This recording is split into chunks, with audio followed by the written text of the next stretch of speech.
Our next and first presenter of the day on the topic of mitigating risk with machine learning, building resilience in an ever-changing digital landscape. And to talk and share knowledge on this topic, I would like to call on stage with a big round of applause, Ms. Anjum Babaiah, General Manager, Decision Analytics from Experian India. A big round of applause to Anjum. Anjum, the stage is all yours and looking forward to a great session. All right, great. Thank you. So, interestingly, I'm here to talk about the mostly widely used term, and as Firoz said earlier, highly abused term, machine learning, right? And how it really helps us in building resilience in this landscape, which is ever changing, right? So it's going to be an interesting conversation that we're going to have. I hope it's going to be a conversation, and I can also help answer some of the queries or questions that you have with regards to this. If we look at the last 5-7 years within India and abroad as well, we obviously have seen that landscape in terms of financial frauds has significantly changed. It's changed largely because of the technological innovations, disruptions that have happened in the market, right? And this technology really has been a double-edged sword for us. It has definitely allowed us to have amazing or give amazing user experiences to our customers. It has enabled us to go and to markets and gain customer acquisitions in areas and segments that we would have never thought of otherwise. It has allowed us to enhance our distribution without having to necessarily make the same kind of investments that people would have made maybe 10 years back, 20 years back.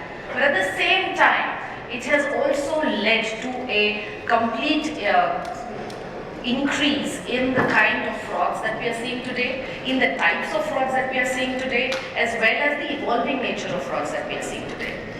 Especially with the advent of generative AI, right? What's really happened now is that it has lowered the technical skills that a cyber criminal now requires in order to actually make or plan an attack. And it's also made previously held effective identity verification tools, processes, ineffective, they are now at risk.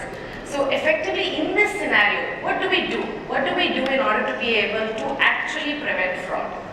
Given this landscape and background, what Experian did a few months back is that along with Forrester, we went on a research exercise, right? We went and we spoke to a large number of financial institutions, telcos, e-commerce companies to understand what they are thinking about the fraud landscape, what they are thinking about what types of frauds are they seeing, and what are they thinking about what should they do next in this endeavor to actually prevent fraud. And now I'm going to be talking through some of those findings that we have gone through as a part of that entire research exercise that we did. So I'll start up with some, and a lot of these findings are also interspersed in my presentation today, so we'll keep coming back and touching upon them as and when it becomes more appropriate. So let us start with the first piece, right? We are obviously in a new era of fraud. And what we're effectively seeing is that 67% of companies today are saying that they find it very, very difficult to keep up with this evolving fraud that they're seeing. Every day seems to be a new trend that's coming in. Every day there are new things which are coming in, whether it's deepfake, whether it is additional information which is coming in by Aadhaar itself getting spoofed. So all of this is becoming very overwhelming from a large part of the companies. Another bit that they're seeing is that 64% of them are effectively saying that they have seen incremental fraud losses in the last 12 months, and a lot of them are also saying that this is going to continue to increase next year as well. 73% of them are saying that the current fraud management tools that they're using are leading to false positives, which are actually hampering the business and are hampering their overall ability to actually catch the correct fraud, right, or the accurate fraud. And the last bit, 82% of people or companies still believe that machine learning is going to be the most effective way to prevent fraud going forward. Now, given this background, let's see what are some of the companies talking about in terms of what are the types of frauds that they're really seeing or really affecting them, right? On the left-hand side, when you look at it from the financial institutions and telcos perspective, what they're seeing as the two top criteria of fraud that they're hitting is synthetic frauds, synthetic identity frauds, and identity theft. Now, identity theft, I think a lot of us already know within this room, which is to say that we have stolen someone else's identity and therefore we are now trying to impersonate that person and then create a fraud around it. Synthetic identity is something which is very interesting, right? It is, half of it is identity theft and half of it is actually creation of new information and data points. So what is essentially happening is that at the end of the day, a fraudster is taking some amount of actual factual PII information of actual factual human beings, interspersing it with some fake false information, and then creating a completely new synthetic identity. Now, when such identities go in for fraud checks, it becomes very difficult because a lot of the tools of ID verification that we have today actually pass through. For example, Aadhaar might pass through, right? It might seem like it's an actual individual, he has an Aadhaar number, everything matches, the address matches on the Aadhaar and so on and so forth, but it's not necessarily the same person behind that loan application or behind that transaction. And on the e-commerce side of the world, strangely enough, the big fraud that they're seeing there is friendly fraud, which is fraud which is happening within the same household itself, right? Or with people that they know within their ecosystem or environment. Another big thing that if you notice, and on the bottom right-hand side, there are about 76% of companies and firms who actually believe that the fraud strategies that they have implemented are detrimental to their customer acquisition. They're actually leading to a lot of customer abandonments within that entire digital journeys. And this is, I'm sure a lot of you will be echoing with this thought process. When you actually must be going to businesses and saying, oh, we're seeing an increase in fraud, there's an increased fraud trend, I need to now collect more data information. I need to ask customer A, B, C, D, X, Y, Z things. The first thing that the business is going to tell you, hold. No, we can't ask more stuff. We can't create more friction in the journey. We will have more customer abandonment rate. And that is something which continues to see to be at loggerheads with each other. Fraud prevention and business generation, right? So there is a requirement today to be able to figure out how do you actually do fraud prevention without affecting the customer acquisition or the customer journey in itself, right? If you look at this and go beyond this a little bit and look at what are the challenges that companies are telling us, that actually they are today limiting their ability in order to be able to prevent fraud. The number one thing that they have talked about is the lack of physical biometric identification, right? The fact that today Aadhaar, fingerprinting as well as iris scan exist is a great thing. But the fact of the matter also is that to be able to implement that also creates a lot of friction within the customer's journey, right? How is the customer going to be able to provide that fingerprint to you? How is the customer will have to go to some sort of physical location in order to be able to do that? And by doing that, your entire digital end-to-end journey gets impacted. So that's one big thing that customers are saying, that I don't know, there is this mechanism that's provided, but we're not necessarily making effective use of it. Another thing that's important is that what they're saying is that the number of referrals that the solutions are providing today is increasing, which means that there's a lot of manual review which is coming into place. There are fraud prevention solutions available in the market, we are using them, but they are allowing us or giving us a lot of manual reviews to do, which essentially increases operational costs, and this is something that we want to reduce over a period of time. Another thing is, as I said earlier, fraud strategies and business growth strategies don't necessarily talk to each other, right? They are disaligned, they are at loggerheads with each other, and we really need to figure out a way to bring them together in the same mechanism. Then, the fourth point is very interesting, right? I think all of you understand and must appreciate that device intelligence, so device fingerprinting is definitely happening. It is happening in almost all organizations. To a large extent, it is happening in the transactional space quite a lot, right? So if you are doing a net banking transaction or if you are doing a credit card transaction, most likely or not, the device through which you're making the transaction is getting fingerprinted at some level or the other. But a lot of the device fingerprinting today still eludes the account opening or the customer onboarding environment, right? In customer onboarding today, since a lot of the onboarding is happening pure play through digital channels, there is a device which is initiating that transaction, and device fingerprinting at that stage still eludes the industry at large.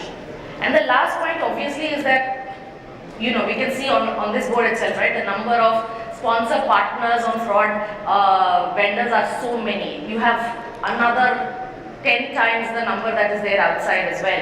So the number of fraud prevention tools that are available in the market are just huge. It's a fragmented industry, and therefore it becomes difficult for a company to understand which one works better, which one works for my use case, and then be able to evaluate that and bring that on.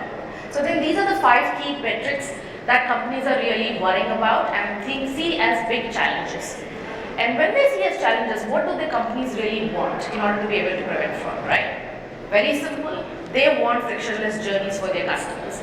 They want to be able to say, yes, let's do fraud prevention, but it needs to be done in a covert manner, in a passive manner, without any disturbing the customer whatsoever, without asking for any additional data points from the customer whatsoever, but still be able to give an accurate representation of whether this transaction, whether this customer is a fraud or not.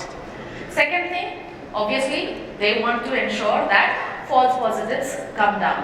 At the end of the day, we don't want to see as people who are part of this entire business lose out on good customers because for whatever XYZ reason, because of the rule structure that we have built or the kind of scorecarding that we are doing, that we are effectively flagging out false customers and have a lot of false positives in the system. Another thing that companies want is to have a singular view of customers, right? They want to see all the different data points that they can on one customer. And you had a panel earlier which talked about there is a lot of data, but how do you use the data? How do you store the data? Is the data interconnected? Are you able to make those connections within the data? All of that is becoming exceedingly important, and that's really the need of the hour as well. To get the data and then to combine all of it in order to be able to provide you a single view of the customer. Then, it is the ability to be seeing the trends, the fraud trends that are existing in the market. They are dynamic in nature, they are ever evolving, and now we need solutions that will continuously look at these trends and evolve on their own.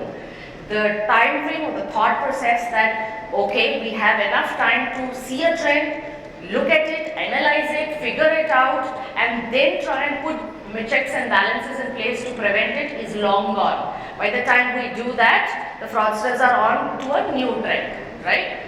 So therefore we need to react and act much faster.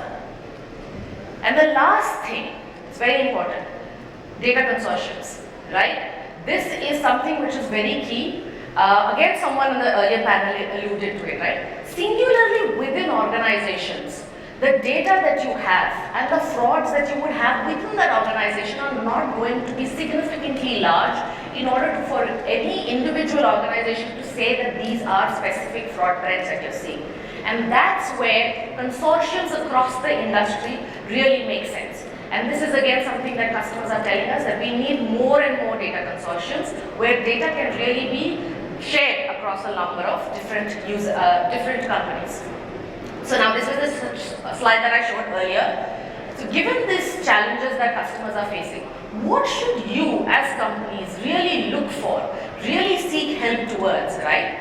First one, we have a challenge with physical biometrics, right? So then let's move beyond physical biometrics and start looking at behavioral biometrics. It's a very interesting concept, and there's a lot of research to show that just as the physical characteristics of a human being, his fingerprint or iris, is very unique to a person, behavioral biometrics, which is the way that an individual interacts with his or her device, is also very, very unique, and it is not the same between two individuals. So now we can move away from a friction-based physical biometric verification to a frictionless-based behavioral biometric verification. Another thing what we need to be looking at is getting solutions which help automate fraud decisions, right? Which will have greater accuracy such that all the manual reviews, all the referrals which are happening reduce across the board. You actually need to also start looking or seeking help with fraud models and effective fraud models which are built on robust data across the industry, such that again it reduces the false positives that you see across the board. The fourth point look for device data solutions, right? Device data solutions, again, which help analyze the device from which the fraud application or fraud transaction has been initiated, will give a very clear indication of what's really happening at the end. All the synthetic identity frauds that we were talking about, the synthetic identity attacks, a lot of them can be solved by using device without actually hampering or bringing any friction into the journey. And lastly, look for singular platforms.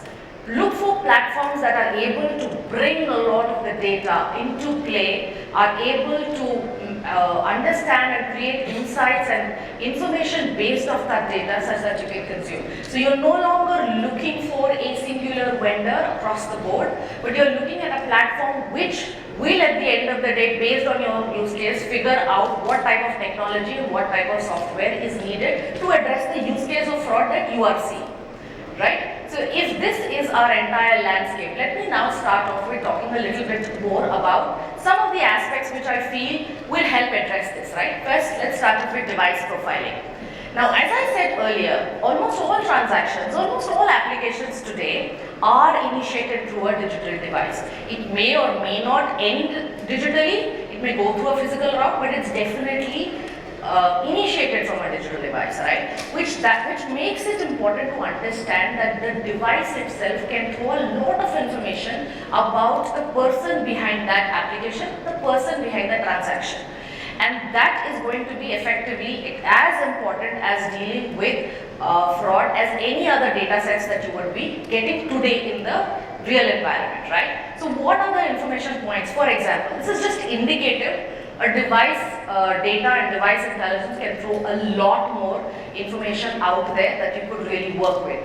You could try and see whether the same device is actually creating multiple applications with different names, for example. You could see whether a device is creating is using the application via an anonymous proxy. You could see that the location on the device and the registered address or the address in the application forms seems to be very far apart. Why is that? You could see whether a device actually has been recently factory reset or not, right? You could also see whether a completely new device is now trying to log into a certain account or not. So these are all different types of device profiling mechanisms that exist. As I said, it's very indicative, a very small sample. Device information and technology can throw a lot more information out there, which will help you identify whether this particular application or the person behind this and the device behind this application seems to be fraudulent or not. But device profiling itself, while very powerful, can become even more powerful when it's combined with a consortium. When we started our Hunter, which is the market-leading fraud consortium in India today, one of our founding members at that point of time told us that fraud is not a problem that affects a single organization. It's not a problem that can be solved within a single organization. It is an industry problem, and therefore we all need to come together as a community in order to be able to address this, in order to be able to share data which addresses this, right? And that is reflective of that number there. 86% of organizations in India today use some sort of data consortium in order to be able to prevent fraud. And therefore, imagine that in the device world, if there are blacklisted devices by a company that are becoming accessible to other companies as well, and therefore you realize, oh, this is an application which is coming from a blacklisted device. Imagine a world where you are able to see that the same device is coming across multiple applications to multiple users and multiple organizations, right? Imagine in real time you are able to see that the same device is saying that it is in a location, let's say Dehradun today at 9 a.m. and at 10 a.m. it is the same device is also saying that it is in Surat. And it's not within the same organization, it's across organizations, right? So the Dehradun application came to, let's say, A bank, and the Surat application came to B bank. And all of this information collates, gives a very holistic information on the device. If you add furthermore device with, as I said earlier, behavioral biometrics. Behavioral biometrics, once again, a very unique way to identify the individual who is interacting with the device. Now these are things like the way that one person scrolls the screen, the pressure that we put from our thumbs on our keypads, the kind of mouse movements that we effectively make, right? The kind of typing speed that we have, and a whole bunch. There are thousands of other parameters and behavioral footprints that one can take from behavioral biometrics, which help us, allows us to identify whether it's a fraudster or whether it's a actual proper correct genuine customer, because both their biometrics are very different. And there's a whole research which has gone behind this to understand and evaluate how a fraudster really behaves with the device versus how a real human being behaves with the device. And not just that, but also differentiate between the person or a real human being, a genuine customer, and a bot at the end of the day. Whether you're dealing with a bot who's actually trained to go through all of those steps of applications, go through the captcha routes and all of that is also something that behavioral biometrics can take. Now at the end of the day, all of this really is data, right? There's a huge amount of data that's coming in, and adding to that, if you work with the rule-based mechanisms that you have today, what you are going to have a challenge with is that at the end of the day, you are going to be limited to the explicit instructions that you have given within rules, right? You've seen a trend, based on the trend, you've given some explicit instructions to the rule engine, and therefore it's going to throw out certain triggers based on that rule. But if you've not been able to understand the underlying pattern, if you've not given explicit instructions, how do you find and identify fraud then? That's where machine learning comes into play, right? That's where a model which is built on information, able to identify anomalies, pattern recognition, really works in order to take this to a whole new level, in order to be able to accurately identify fraud and work with the ever-evolving trends on fraud prevention going forward, right? So this is machine learning, and I just wanted to quickly give you an example of how would you interpret this data, right? Now this is a interesting case. Let's say this is a customer which is there, which has come as an applicant for you. You've done a PAN verification, seems perfectly fine, NSDL has given a green light to that individual, and it's become, that it's a match from NSDL's perspective. So you think, okay, good, KYC, some part of it done. Then you do an Aadhaar check. Aadhaar also checks out, looks like an Aadhaar match, name matches, address matches, or from the application, fantastic, great customer looks like, right? Then you do a little bit of email verification, because that's also part of the application form itself, right? You are not asking for any additional information. Email, when you do an email verification, what you come to know is that it's a newly opened email account. It's an account which doesn't have an internet presence, it's not being used anywhere else. So now you become okay. Now we don't really know what to do with this customer, right? So we'll see. They'll say maybe we ask some more data points from the customer to get more information. You do a credit bureau check. On the credit bureau, you see that the application address exists in the credit bureau, but only on 1 out of the 5 trade lines that the customer has. So now what does that mean? 1 trade line, there is the address. 4 trade lines, the address is not there. It could be that the customer has moved to a new location. It could mean that the customer who made the application for that 1 trade line could be the fraud person, right? So it's possible. So we really don't know. Then we do an employer check. This person belongs to Santacruz Technologies. That's what she says. And then you do a check and you find out, oh, but Santacruz Technologies doesn't have a person or doesn't have an employee like 𝐂𝐲𝐬𝐿. It doesn't show up in Santacruz Technologies Provident Fund records that you see. Now what to do? So much of information, you still not being able to make a decision. And this is where the rule-based engine will start failing us, because we don't know what to necessarily do. Maybe we do a mobile verification, comes clean. Now what is the final result of this particular customer, right?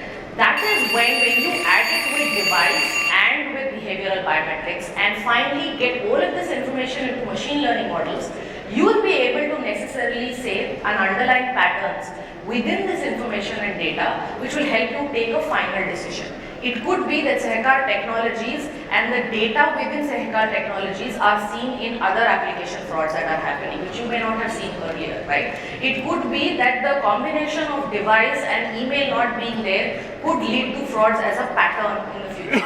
So therefore, all of this is very important for us to understand, to be able to interpret data which is so dispersed, right? It's very dispersed data, you really can't make out of it if you use very standard rule-based technologies. Just quickly, last 2 slides on my agenda today. We are looking at what are the important factors that today companies are saying that they would want in a ML-based fraud solution. Number 1 is that it should have an automation, which means that it should keep learning within itself, help reduce manual reviews, take real-time decisions, improve the accuracy within fraud rate, and help reduce false positives. And again, the last slide here. What are your top 5 fraud-related priorities, right? Today, machine learning is considered to be a black box. It's considered to be a place where you're not able to explain why the machine is taking a certain decision. And the explainability of machine learning models is now becoming exceedingly important.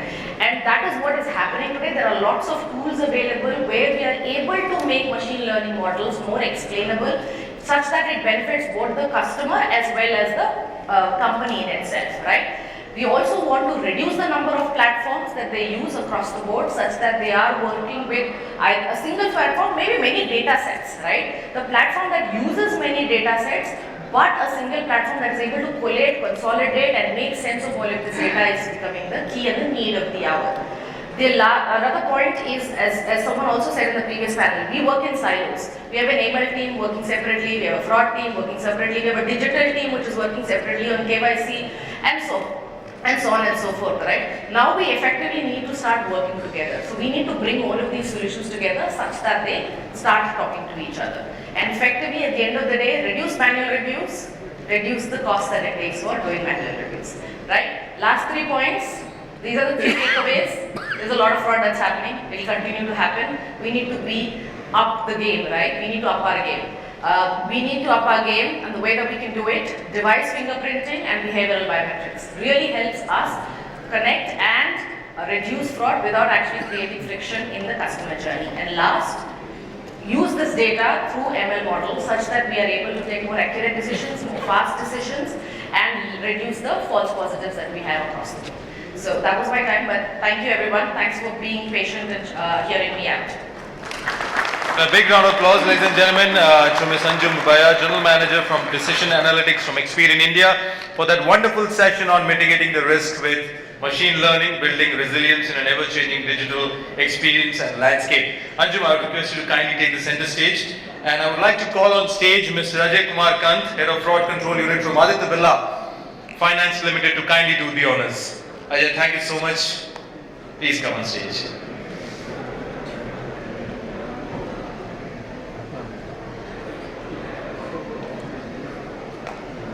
A big round of applause, ladies and gentlemen, to Ms. Anjum Babaiah, and thank you so much, Anjum, for that wonderful presentation.